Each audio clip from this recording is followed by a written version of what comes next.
Good morning or good afternoon, depends on when you're watching the video. My name is Abdullah Wehbе. My name is Ясміна. My name is Alíka Gapon. My name is Юлія Ладиженська. Hi, my name is Nasir Walizad. And today my groupmates and I will be representing the company Netflix. So I really wish or hope that we will be able to represent this amazing company, this amazing, ambitious, successful company as well as it is. So yeah, let's get started. In our presentation, we will be covering the following topics. Who started Netflix and the headquarters will be covered by me. The recession will be covered by Alika. And Netflix subscribers and the recession era will be covered by Julia. The vision behind Netflix and as well as the research and development will be covered by Yasmina. And the diminished risk will be covered by me and Alika. And finally, Nasir will cover some content and will summarize or conclude this presentation. We really hope that you like it. Who started Netflix and when/where did it start? First of all, Netflix is a worldwide media streaming and video rental company which was founded in 29th of August 1997 by Reed Hastings and Mark Randolph. The company started out in Scotts Valley, California and has grown to become the world's most leading internet entertainment platform with a stunning 182.8 million subscribers. That's just mind-blowing. And the current headquarters are in Los Gatos, California. So it all started when the Netflix CEO Reed Hastings came up with the idea after being socked with a late fee, which is $40 for a movie rental. In general, recessions are good for the entertainment business. The Great Depression ushered in Hollywood's golden age as movies were an escape and in a way to have an inexpensive night out. Despite this, in 2011, Netflix almost melted down. It lost 800,000 customers almost overnight, and the company's stock price cratered by 80%. Its customers, still reeling from the financial crisis, which was in 2008, were counting every penny. There wasn't time for a company to lose their hard-earned trust, but that's what they did. To calm investors' fear, the Netflix stock price needed to stabilize. The road back required a gutsy and well-thought-out strategy with financial strength and its heart. Anyone in finance can learn from Netflix's story, a story of taking long-term view of risk while managing customers' dissatisfaction. It's also an object lesson in how not just to stay afloat during a recession, but how to use learnings from one to drive a company forward. So what is the vision behind Netflix? Netflix made a name for itself in 1997 as a pioneer of DVD mail order business, ultimately helping other drive competitors like Blockbuster and Hollywood Video out of business. It was also a first mover in streaming video, making a chance on its future success in a market now valued over $22 billion and growing by leaps and bounds. People like the convenience of ordering DVDs by mail and streaming them at home, and with economical subscription bundles and no late fees, Netflix offered good value when consumers were more price conscious than ever. Between 2006 and 2011, its subscriber numbers ballooned 290% from 6.3 million to 24.6 million. However, for Netflix CEO Reed Hastings and its co-founder Mark Randolph, DVD rentals were just the start, so they always envisioned the company as a streaming-only video service. Said Mark Randolph, "One of the biggest challenges that we had, which I think is also one of the things we did very well, is recognize very early on that we were going to be successful. We had to come up with a premise for the company that was delivery agnostic. But if we were to come out and say this is all about downloading or streaming, and we said that in 1997 and 98 that would have been equally disastrous. So we had to come up with a positioning which transcends the medium. In short, their vision was clear only to them but not to others. This set the stage for confusion down the road, as Hastings later confessed communication was not his strongest point. He believed that actions speak louder than words, an attitude that led to a near catastrophe in 2011.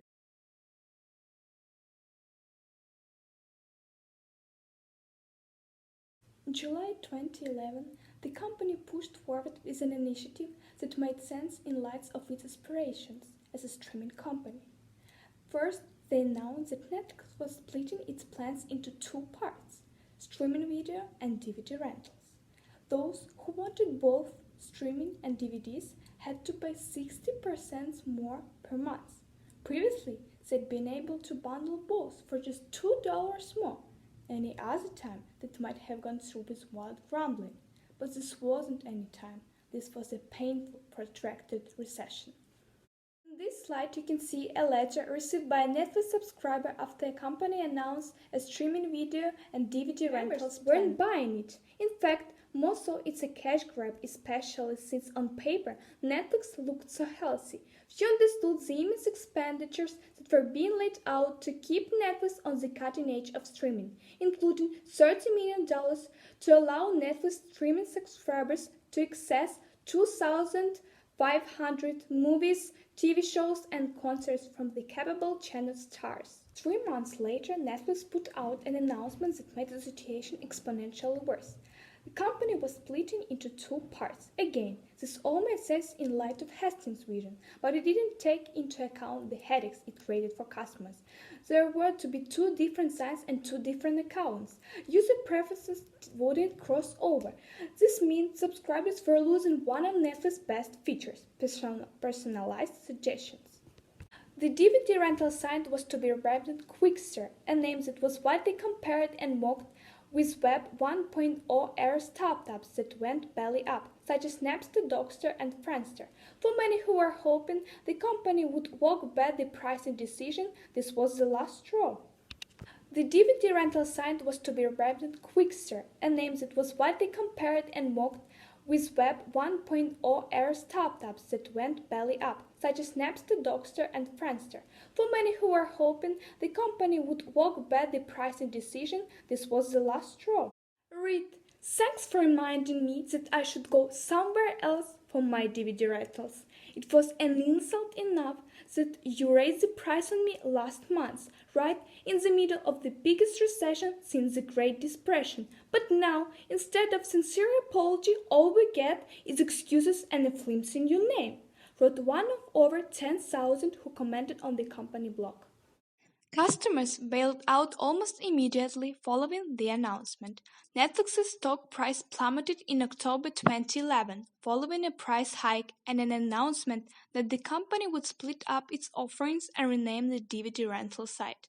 Netflix's stock price tanked from $300 a share in mid-July to $78 in late October, and thinking further from there.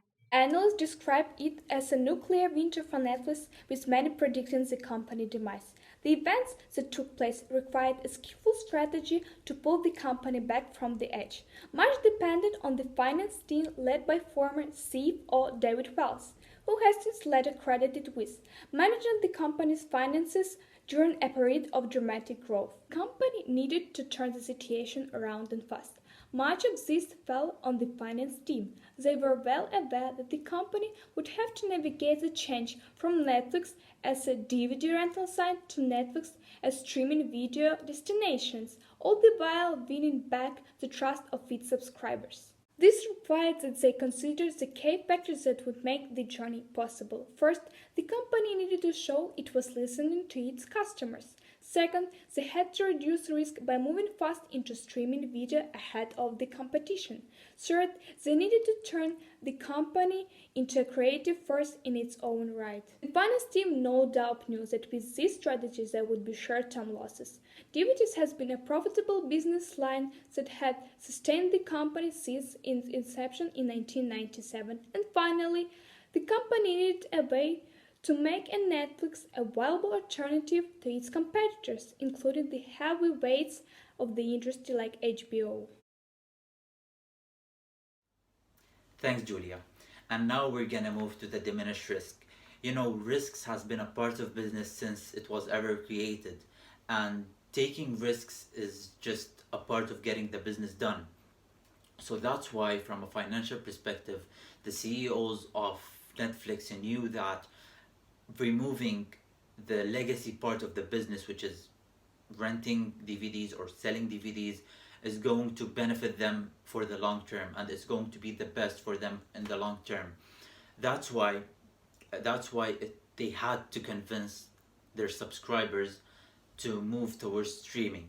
But it was going to be a bit hard, but they had to do it in order for the new business to work. So they had to do three things in order for streaming to work. The first one, the viewing public had to view Netflix in a positive way. Netflix had to gain their subscribers' trust again, because they are opening a new business. They are just changing the whole category from like doing something to another thing. So they had to gain the trust of their subscribers, which is connected to number two, which is streaming subscription had to increase. So if they gain the trust of their subscribers definitely will move with like Netflix and will start moving towards streaming. And number three was really smart. I was like, really, it was so logical and so smart from them, which is the DVD subscribers had to be shifted into a new business area. And it was really smart. They opened a new company called Quickster, with like the DVD staff of Netflix went to Quickster, and it was like just the same company but with a different name. Everything was like just the same, you know, the same way of shipping, the same way of the envelope, just the name is different. You know, it was really like smart of them. As Hastings explained on the company blog, if the company didn't take financial hits now, they would have to accept even greater losses in the future. Being bold was less risky approach. For the past 5 years, my greatest fear at Netflix has been that we wouldn't make the leap from success in DVDs to success in streaming. Most companies that are great at something, like AOL dial-up or Borders bookstores, do not become great at new things people want, because they are afraid to hurt their initial business. Eventually, these companies realize their error of not focusing enough on the new thing, and then the company fights desperately and hopelessly to recover. Companies rarely die from moving too fast, and they frequently die from moving too slowly. No doubt, the CFO and finance team understood where the market was heading. These losses were no longer a bad sign. In fact, they were a good one. This meant that company's plan was taking shape. The calculations proved out. Not only did streaming continue to increase, but company's profit from streaming began to overtake DVDs. This meant that its stock prices rebounded. Investors and analysts realized that the company was on the right track after all. There was no longer talk about a nuclear winter. By October 2013, the stock price reached an all-time high amount, $400 a share. Out of Netflix's total $847 million in revenues last quarter, $476 million came from the streaming and $370 million came from the DVD rentals. The streaming businesses also has twice as many subscribers, 21.7 million versus 11.2 million, but the DVD businesses contributed the vast majority of Netflix profit, $194 million versus $52 million. If we break that down, each streaming subscriber is worth $2.40 in profit each quarter to Netflix, compared to $17.32 for each DVD subscriber. Now I'm going to talk about research and development. So the team knew that to get ahead of the competition, they had to be a leader in technology. So Netflix used an algorithm to establish user preferences.